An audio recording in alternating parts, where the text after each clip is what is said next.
ગીર સોમનાથના વેરાળની પાલિકામાં સત્તા માટે ઘમાસાણ છે। બહુમતી છતાં ભાજપમાં પ્રમુખ પદ લઈને આંતરિક ખેંચતાણ છે। ભાજપના નગરસેવકોની બેઠક થઈ। જિલ્લા પ્રભારી ભાવના હિરપરા પણ બેઠકમાં હાજર રહ્યા। માત્ર એક બેઠકથી બહુમતી હોવાથી ભાજપમાં ભારે ચિંતા છે। આવતીકાલે 11 વાગે ડેપ્યુટી કલેક્ટરની અધ્યક્ષતામાં બેઠક છે।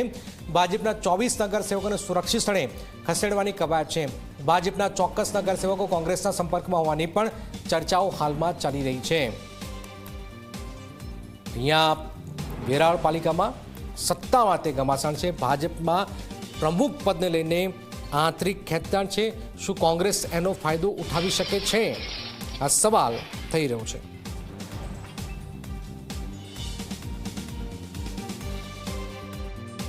આજે આવતીકાલે વેરાળ નગરપાલિકાના પ્રમુખ પદની વરણી થવાની હોય તે અનુસંધાને આજે અમારા નગરસેવકો જે 24 જીત્યા છે તેમની સાથે એક પરિચય બેઠક રાખી છે, જેથી કરીને એકબીજાનો પરિચય થઈ જાય અને સાથે સાથે એકબીજાની સાથે વાત કરીને આપણે આગામી સમયમાં શું કામ કરવા છે, કેવી રીતના કરવા છે એના માટેનો એક પરિચય બેઠક એક ઔપચારિક રીતે રાખેલી છે। પણ હર હંમેશની પ્રક્રિયા રહી છે કે પાર્લામેન્ટરી બોર્ડના કલાક પહેલા જ જાહેરાત થતી હોય છે અને હર હંમેશા ભારતીય જનતા પાર્ટીનું નગરસેવક અને કાર્યકર્તા પાર્ટીની સાથે જ હોય છે અને પાર્લામેન્ટરી બોર્ડની અંદર નિષ્પક્ષ રીતે નિર્ણય થતો એ લોકો સ્વીકારતા હોય છે। તેથી કરી અને આ રીતેની પ્રણાલી મુજબ દર વખતની મુજબ જ આ થઈ રહી છે।